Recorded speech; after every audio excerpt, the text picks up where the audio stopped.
the third time this month, Google asked me to upgrade my storage. And I finally said no. I bought this instead. And I haven't paid a storage subscription in 6 months. I'll show you exactly what this is, what it costs, what you can actually do with it, and most importantly, whether it's worth it for your home. No jargon, no tech talk. If you've ever clicked Manage Storage and felt your stomach drop, this video is for you. That's the cost of renting your own photos. This box is called a NAS. Forget the name. Here's what it actually does. It's a tiny computer that sits in a corner of your home, plugged into your Wi-Fi router, and it stores all your photos, videos, and files. That's it. That's the whole concept. Think of it like this. iCloud and Google Drive are like renting a locker in someone else's building. You pay every month, someone else has the key. If they change the rules, you live with it. The NAS is like building a locker inside your own house. You buy it once, you own it. Nobody else has the key. Now I'm gonna be straight with you. The NAS isn't free. The box costs money, the hard drives cost money, so this only makes sense if you're gonna use it for years. If you have less than 50 GB of photos and you barely take any, just pay the 75 rupees a month for iCloud 50 GB.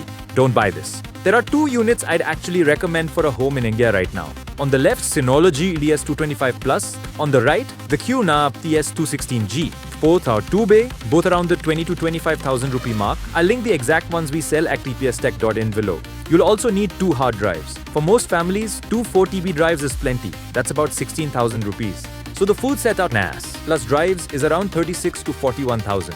So you break even around year 5. And after that, you're saving money every single month. Open the front, slide out the tray, drop the hard drive in, click, slide it back. Do the same for the second drive. That's it, no tools needed. Plug in the power. Now plug it into your router with the LAN cable. Press the power button. Open your browser. Go to find .synology.com. Or for QNAP, qnap.com/go/install. The system finds your NAS automatically. No IP address typing, no port forwarding. Click Install. Wait about 5 minutes while it sets up the operating system. Install the Photos app on your phone. Log in once. Now every photo and video you take automatically uploads to the NAS in your home. Same as iCloud, same as Google Photos. But it's going to your house, not theirs. And do this for everyone in your family. The NAS in your house is one location. If your house has a fire or a flood, the NAS goes with it. So here's what serious users do. They keep one backup copy in the cloud. The cloud handles the disaster scenario. This is called the 3-2-1 backup rule, and I'll do a separate video on it. So who is this actually for? 1. Families with kids. The photo and video volume just keeps growing, and you'll outgrow any cloud plan eventually. 2. Anyone paying more than 200 rupees a month for cloud storage today. 3. Anyone who's had a scare, a lost phone, a locked Google account, a corrupted SD card. If you do want one, the 2 units I showed you are both on tpstech.in. We'll help you pick the right hard drives. We ship anywhere in India, and if you need help setting it up, our team will get on a call.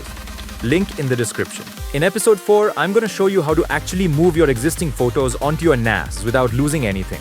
If this was useful, hit subscribe. We're building out this NAS series, and I want you here for it.